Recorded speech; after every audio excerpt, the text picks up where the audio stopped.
एक भारत श्रेष्ठ भारत के सूत्रधार, विश्व के सबसे लोकप्रिय नेता, सशक्त व्यक्तित्व के धनी, कोटि कोटि कार्यकर्ताओं के प्रेरणा स्रोत, हम सभी के मार्गदर्शक, भारत के आदरणीय प्रधानमंत्री जी नरेंद्र मोदी जी, आपका बीकानेर में बहुत बहुत स्वागत है, वंदन है, अभिनंदन है। नरेंद्र मोदी जिंदाबाद, नरेंद्र मोदी जिंदाबाद। मैं 2-3 मिनटों में मेरी बात समाप्त करूंगा। आदरणीय प्रधानमंत्री जी, मैं सम्मानित मंच करके मेरी बात को प्रारंभ कर रहा हूं। सभी हमारे ज्येष्ठ और श्रेष्ठ कार्यकर्तागण, मातृशक्ति और पत्रकार साथियों, ऐसा कहा जाता है राजस्थान के बारे में, सोनेरी धरती जठे, चांदीरो आसमान, रंग रंगीलो रंग भरो, मारो प्यारो राजस्थान। आज माननीय प्रधानमंत्री जी, सरकार के 9 साल पूरे होने पर आप बीकानेर आए हैं। 9 साल का हिसाब देने भी आए हैं। 9 साल नौरंगदेसर में देने आए हैं। 9 रंग, इस जगह का नाम है नौरंगदेसर, मतलब है 9 रंग। और आप आज 9 रंग भर रहे हैं बीकानेर की धरती में, बीकानेर के इतिहास में, बीकानेर के विकास में। क्या क्या रंग है? पहला रंग ग्रीन फील्ड एक्सप्रेसवे का रंग, राशि है आप 20,868 करोड़, अमृतसर से जामनगर, ये पहला रंग भरा है आपने नौरंगदेसर में।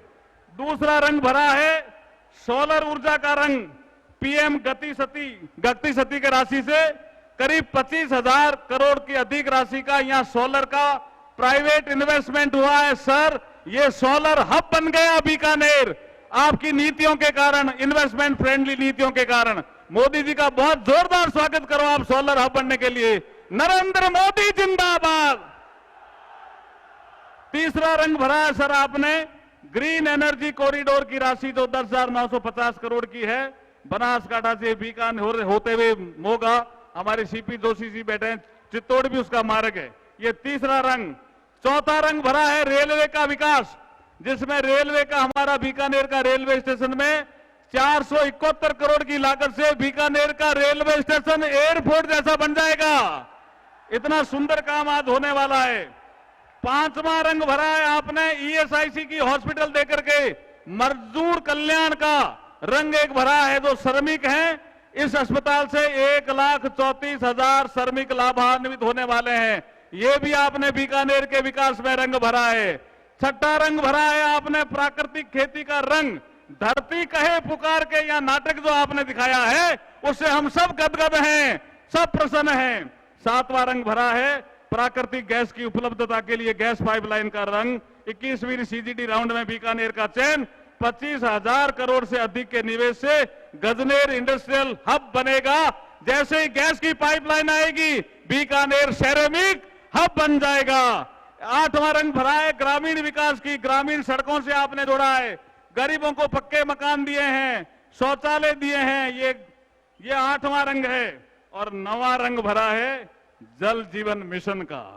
हमारे यहाँ पे पानी की बहुत कमी थी, जल जीवन मिशन के माध्यम से आपने पानी की किल्लत को दूर करके आपने बीकानेर के इतिहास में 9 रंग भरे हैं। नौरंगदेसर में आपका पुनः स्वागत है, अभिनंदन है, बहुत बहुत धन्यवाद। भारत माता की। अगली कड़ी में हमारे प्रदेश के प्रदेशाध्यक्ष, युवा, ऊर्जावान माननीय सीपी जोशी साहब से निवेदन करूंगा कि वो आकर के उद्बोधन दें। भारत माता की, भारत माता की। आज इस अवसर पर मैं सिर्फ इतना ही कह सकता हूं कि भारतीय जनता पार्टी के परिवार के कार्यकर्ता होने के नाते अगर इस जगह कोई दूसरे नेता होते तो शायद मना कर देते, लेकिन आदरणीय नरेंद्र मोदी जी ने कहा कि कार्यकर्ताओं ने कोई कार्यक्रम तय किया, परिस्थितियां चाहे कुछ भी हो, मैं बीकानेर रहूंगा। और आपने हम सब लोगों का हौसला अफजाई किया। तब मुझे रामधारी सिंह दिनकर जी की 2 लाइनें कह के मैं अपनी बात को समाप्त करूंगा। वसुधा का नेता कौन हुआ, भूखंड विजेता कौन हुआ, अतुलित यश क्रेता कौन हुआ, नव धर्म प्रणेता कौन हुआ, जिसने न कभी आराम किया, विघ्नों में रहकर नाम किया। ऐसे आदरणीय नरेंद्र मोदी जी का बीकानेर की इस धरा पर मैं आप सबकी ओर से एक बार जोरदार करता ध्वनि से हार्दिक स्वागत और अभिनंदन करते हुए, क्योंकि आज ये सावन का महीना सियाड़ो खाटू वालो, उनाड़ो अजमेर, नागो नित्रो बलो, सावन बीकानेर। आज इस सावन में कार्यकर्ता होने के नाते मैं, आपने धूप भी सहन करी, आपने बारिश भी सहन करी, लेकिन आपके पसीना, एक एक पसीने की बूंद ये राजस्थान में कांग्रेस की जड़ों में तेजाब डालने का काम करेगा। तो 2024 में फिर से दिल्ली में नरेंद्र मोदी जी के नेतृत्व में सरकार बनाने का काम करेगा। पुनः आदरणीय प्रधानमंत्री जी का मैं हृदय की गहराई से ये इस धरा पर, तेजा जी की धरा पर, ये गंग सिंह जी की धरा पर, इस पावन धराकर जम्बेश्वर भगवान की धरा पर आपका स्वागत और अभिनंदन करते हुए अपनी वाणी को विराम देता हूं। बहुत बहुत धन्यवाद। बोले भारत माता की। भाइयों और बहनों, जिस शख्सियत को, जिनको सुनने के लिए आप 5 घंटे से धूप में और उसके बाद में बारिश में डटे रहे, ऐसे दुनिया के सबसे लोकप्रिय प्रधानमंत्री, जिन्होंने हर वर्ग और हर व्यक्ति के लिए कोई न कोई योजना, कोई ऐसा हमारे में नहीं है जो इनकी योजनाओं से लाभान्वित नहीं हुआ। इसलिए मैं माननीय प्रधानमंत्री जी से अनुरोध करूंगा कि कृपया आप पधार कर अपना आशीर्वाद दें, हम सबको आशीर्वाद दें।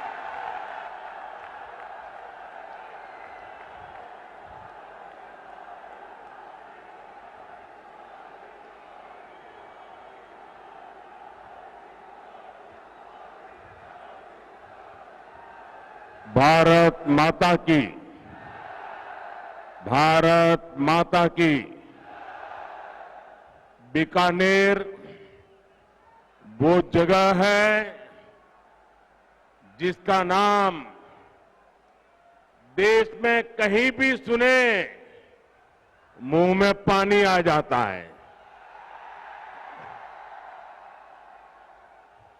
और फिर मुझे तो यहां की धरती पर सावन के महीने में आने का सौभाग्य मिला है। इंद्रदेव का आशीर्वाद हम पर बना हुआ है।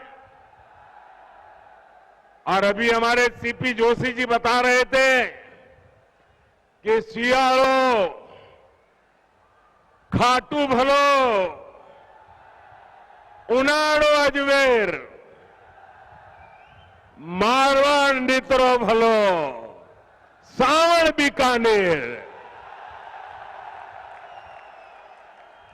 यहां के रसगुल्लों की मिठास, यहां की नमकीन और भुजिया का स्वाद पूरी दुनिया में प्रसिद्ध है। मेरे लिए शहर इसलिए भी खास है क्योंकि बीकानेर को छोटी काशी के रूप में भी जाना जाता है। यहां काशी की ही तरह गौरवशाली अतीत भी है और अध्यात्म भी है। ये पावन धरा मां करणी की धरती है। सांख्य दर्शन के प्रणेता भगवान कपिल की तपोभूमि है। ये रुणीचा धाम रामदेवरा के बाबा रामदेव जी, सिद्ध समाज के गुरु जसनाथ जी और वीर तेजा जी के भक्तों की धरती है। ये पर्यावरण संरक्षण के प्रणेता गुरु जंबेश्वर की तपस्थली रही है। ये 13 पंथ धर्म संघ के आचार्य तुलसी की कर्मभूमि रही है। और यहां पुनरासर बालाजी का आशीर्वाद तो प्रत्यक्ष ही मिलता है। इन सभी देवों और संतों को मैं श्रद्धापूर्वक नमन करता हूं। आप सब इतनी बड़ी संख्या में यहां आए और अभी जैसे बताया 4-4, 5-5 घंटे से कड़ी धूप में आप आशीर्वाद देने के लिए मौजूद हुए। मैं जितना आपका आभार व्यक्त करूं उसके लिए मेरे पास शब्द कम पड़ रहे हैं। मैं फिर एक बार हृदय से आपका आभार व्यक्त करता हूं, धन्यवाद करता हूं। साथियों, ये उत्साह बताता है, मैं ऊपर देख रहा हूं वहां तक लोग ही लोग हैं। ये उत्साह बताता है कि राजस्थान में मौसम का पारा ही नहीं चढ़ा है, बल्कि कांग्रेस सरकार के खिलाफ जनता का पारा भी चढ़ चुका है। और जब जनता का पारा चढ़ता है तो सत्ता की गर्मी उतरते और सत्ता बदलते भी वक्त नहीं लगता। साथियों, अभी कुछ ही देर पहले मुझे राजस्थान के विकास के लिए 24,000 करोड़ रुपए की विकास परियोजनाओं के लोकार्पण शिलान्यास का अवसर मिला। अमृतसर जामनगर एक्सप्रेसवे को राजस्थान में पड़ने वाला 500 किलोमीटर से लंबा सेक्शन अब शुरू हो गया है। इसके पहले दिल्ली मुंबई एक्सप्रेसवे के दिल्ली दौसा लालसोट सेक्शन का भी शुभारंभ हुआ था। राजस्थान की कनेक्टिविटी के लिए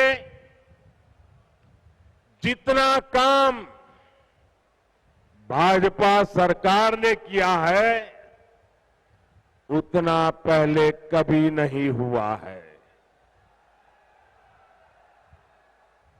पिछले 9 वर्षों में केंद्र सरकार जितनी भी योजनाएं लाई हैं, हमारी कोशिश यही रही है उनका ज्यादा से ज्यादा लाभ राजस्थान को मिले। हमने देश भर के गरीबों के लिए 4 करोड़ पक्के मकान बनाए।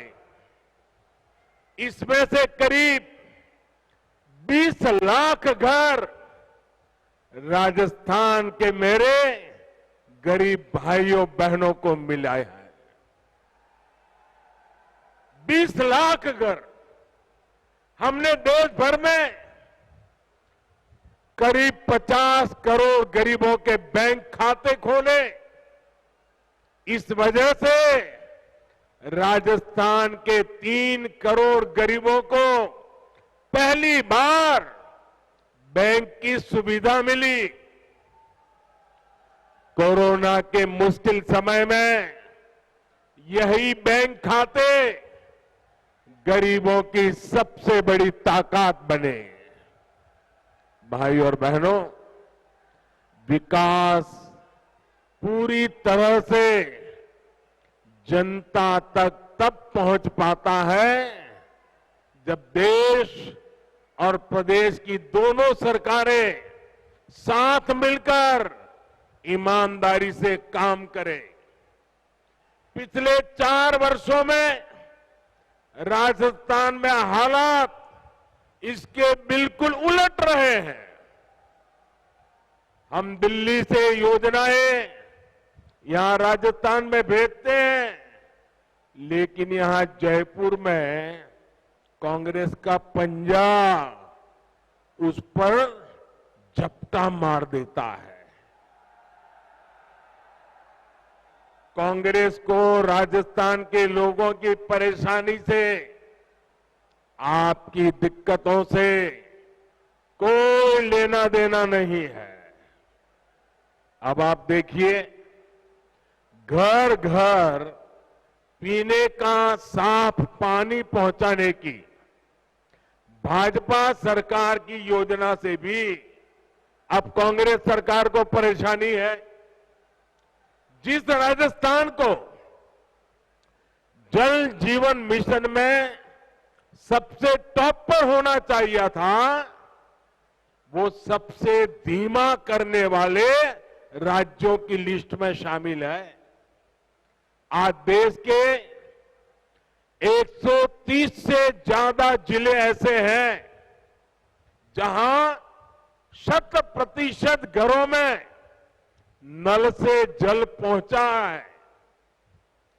इनमें से पूरे देश को 130 जिले, और इसमें से राजस्थान का एक भी जिला नहीं है। अब आप मुझे बताइए, क्या राजस्थान के लोगों ने कोई गुनाह किया है क्या? किस बात की सजा दे रहे हो? क्या राजस्थान के लोगों ने कोई गलती की है क्या? क्या आपको नल से जल मिलना चाहिए, नहीं मिलना चाहिए? आपके घरों में पानी आना चाहिए कि नहीं आना चाहिए? देश के 130 जिलों में हो रहा है, आपका एक जिला तो होना चाहिए कि नहीं होना चाहिए था? साथियों, गलती राजस्थान के लोगों की नहीं, गलती यहां की कांग्रेस सरकार की है। कांग्रेस सरकार ने 4 सालों में राजस्थान का बहुत नुकसान किया है, और ये बात कांग्रेस के नेता भी अच्छी तरह जानते हैं।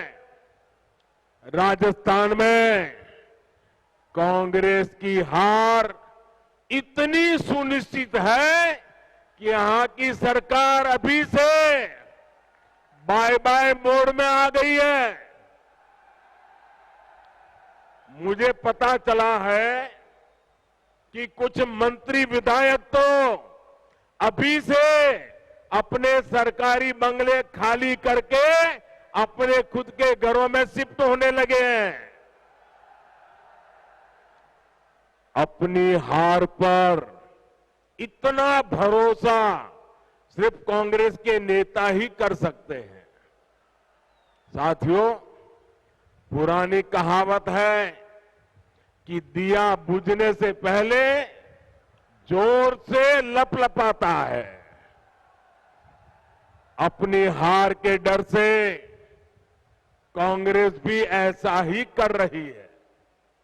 इसके लिए वो राजस्थान के लोगों को गुमराह करने पर उतर आई है। लेकिन भाइयों बहनों, आपको याद रखना है,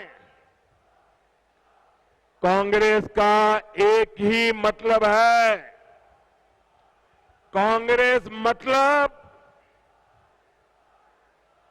साथियों, आपका प्यार सर आंखों पर,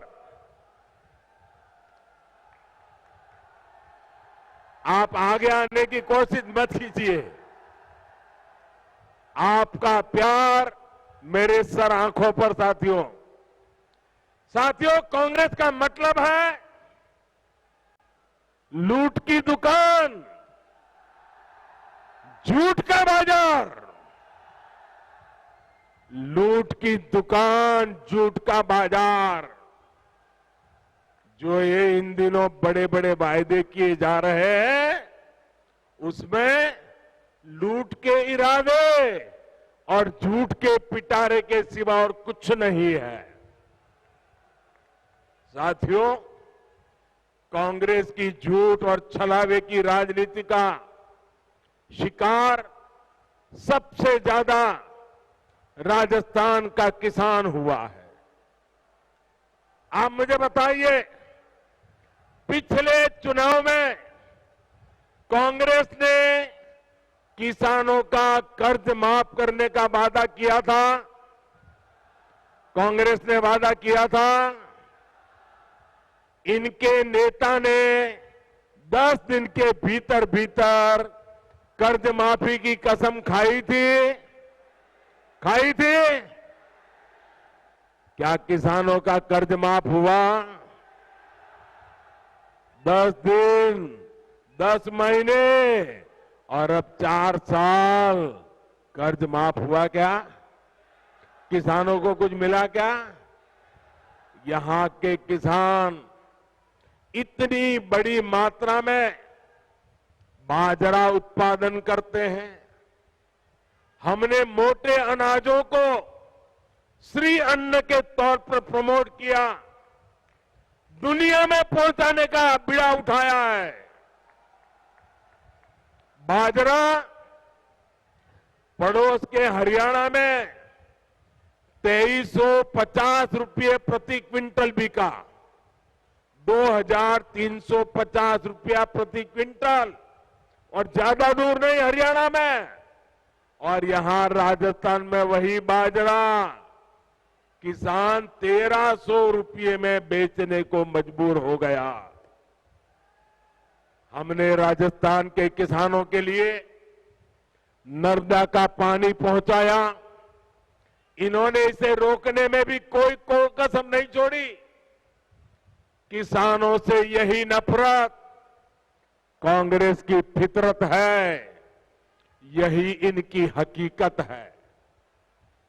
साथियों, विकास के लिए यह जरूरी होता है कि सरकार ईमानदार भी हो और सरकार स्थिर भी हो।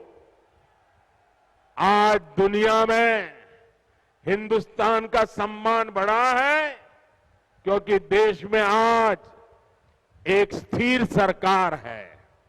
आपने स्थिर सरकार बना करके मुझे काम करने का मौका दिया है।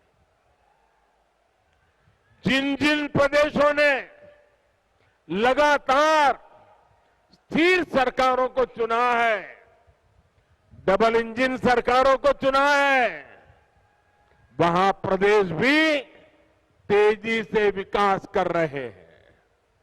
लेकिन राजस्थान में जब से कांग्रेस सरकार आई है, इन्होंने क्या किया? 4 साल से पूरी कांग्रेस पार्टी और सरकार बस आपस में लड़ रही है। हर कोई एक दूसरे की टांग खींच रहा है। अपने अपने गुट को मजबूत बनाने के लिए खुलेआम सौदेबाजी हो रही है।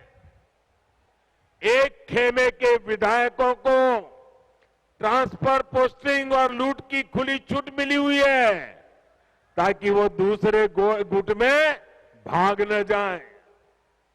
ये लड़ाई केवल खेमों तक ही नहीं है, सारे मंत्री भी आपस में लड़ रहे हैं कि इस विभाग में लूट का काम मुझे मिले, वो मुझे लूटने दिया जाए। इस विभाग का काम उस विभाग को क्यों दिया गया? इस मंत्री कमीशन उस मंत्री के पास कैसे चला गया? पूरी राजस्थान सरकार इसी खींचतान में लगी पड़ी है।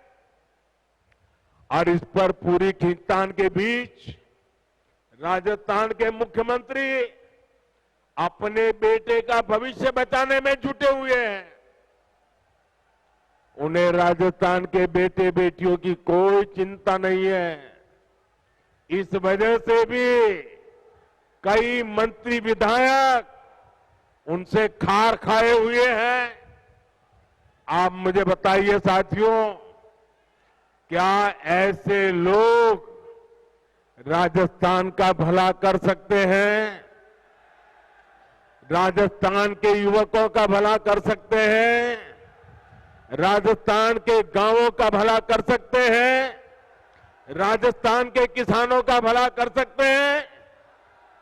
इन लोगों से राजस्थान के विकास की कोई उम्मीद नहीं की जा सकती है भाइयों। इन लोगों को मैं आज दो टूक कह देना चाहता हूं। अब ये भ्रष्टाचार की नुरा कुश्ती बहुत हुई। अब लोकतंत्र के अखाड़े में जनता जनार्दन फैसला करेगी। अब राजस्थान को स्थिर सरकार चाहिए।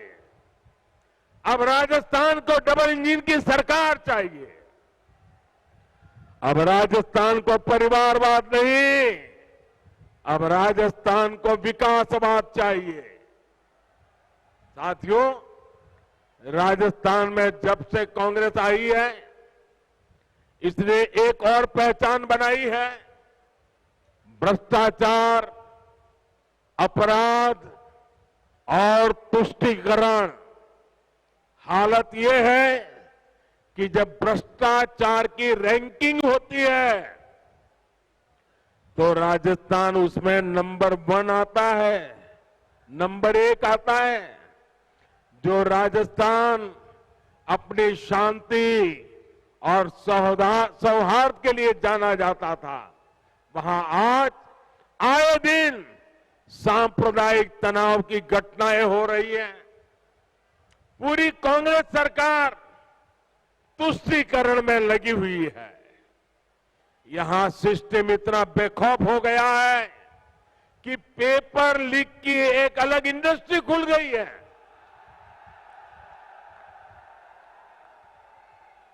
अब तक 17 बड़ी परीक्षाओं के पेपर लीक हो चुके हैं। यानी यहां युवाओं के भविष्य से खुलेआम खिलवाड़ हो रहा है। साथियों, हर जगह स्कूल कॉलेजों को राजनीति से बाहर रखा जाता है ताकि बच्चों का भविष्य खराब न हो।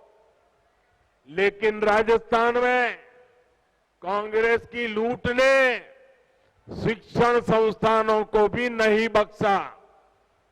यहां के शिक्षक मुख्यमंत्री के सामने आकर कह रहे हैं कि तबादले के लिए खुली घूस चल रही है, लेकिन कहीं कोई सुनवाई नहीं हो रही। भाइयों और बहनों, महिलाओं के खिलाफ अपराध के मामले में, बलात्कार के मामले में राजस्थान सबसे आगे है। हालात ये है कि यहां रक्षक ही भक्षक बन रहे हैं। और दुर्भाग्य ये कि बलात्कार और हत्या के आरोपियों को बचाने में पूरी सरकार जुटी हुई नजर आती है। अपने वोट बैंक की राजनीति के लिए हमारी बेटियों पर गलत नजर डालने वालों को कांग्रेस संरक्षण दे रही है।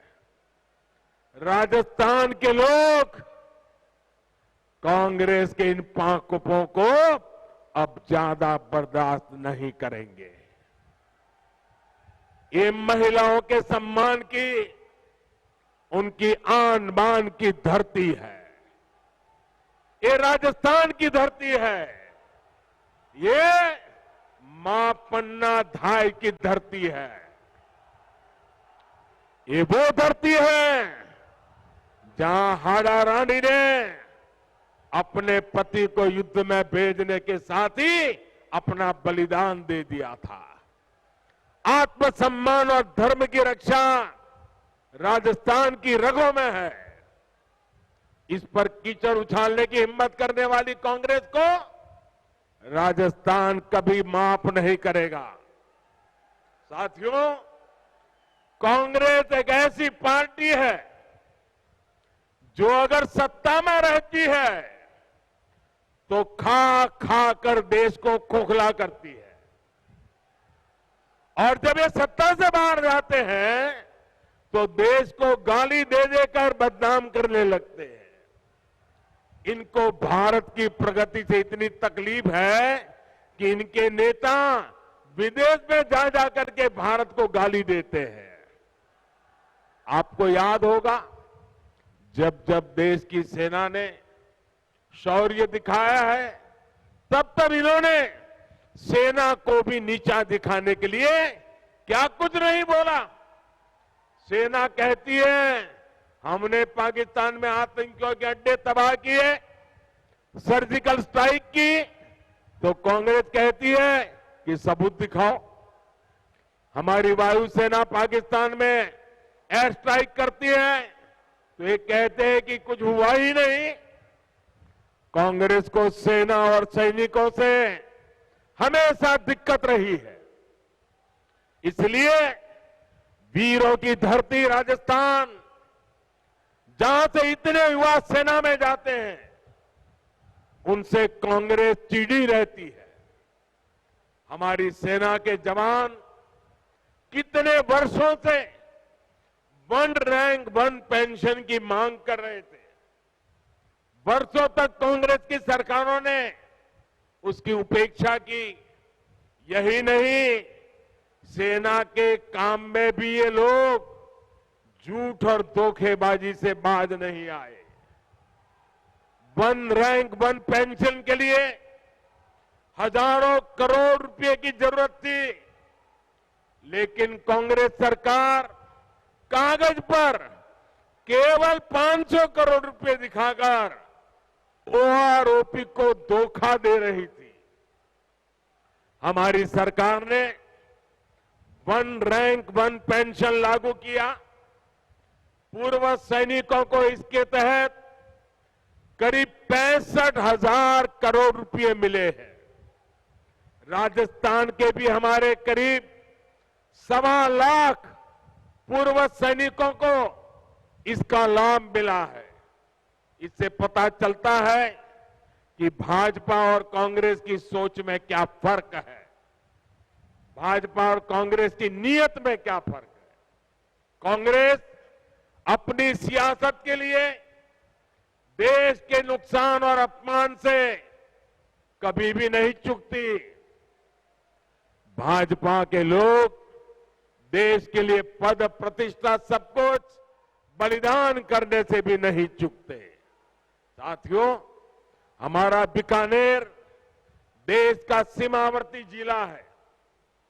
संकट के समय ये जिला सबसे पहले देश की रक्षा के लिए खड़ा होता है, लेकिन कांग्रेस सरकार ने इस जिले की भी उतनी ही उपेक्षा की है। कांग्रेस ने दशकों तक सीमावर्ती इलाकों को जानबूझकर विकास से वंचित रखा। आज हम बॉर्डर पर हाईटेक सड़कें बना रहे हैं।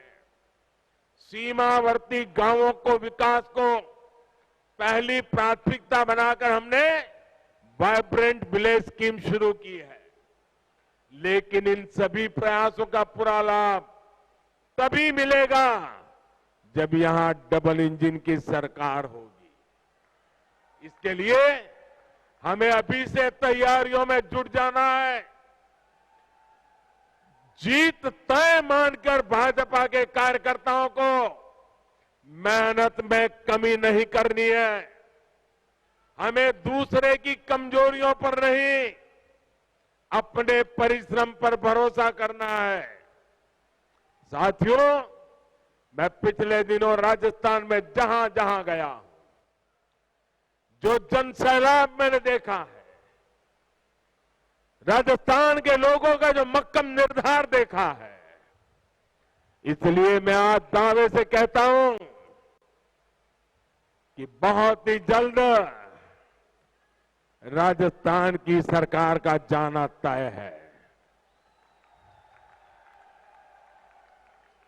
साथियों, आप इतनी बड़ी संख्या में आए, मुझे भरोसा है कि आप राजस्थान में डबल इंजन सरकार बनाने के लिए भी कोई कसर नहीं छोड़ेंगे। इसी विश्वास के साथ आप सभी का बहुत बहुत धन्यवाद। मेरे साथ पूरी ताकत से बोलिए, दोनों हाथ ऊपर करके बोलिए, भारत माता की, भारत माता की, भारत माता की। और जैसे अभी हमारे बीकानेर के सांसद मेघवाल जी नौ रंग की बात करते थे, इस नवरंग को चमकाने के लिए इस शुभ अवसर पर मैं आप सबसे आग्रह करता हूं, अपना मोबाइल फोन निकालिए, उसका फ्लैश चालू कीजिए और इस नवरंग का प्रकाश लोगों को पहुंचाइए। हर किसी के मोबाइल फोन का फ्लैश चालू कीजिए। शाबाश। दूर दूर तक हर एक के मोबाइल का फ्लैश चालू करिए। बोलिए भारत माता की, भारत माता की, भारत माता की। बहुत बहुत धन्यवाद।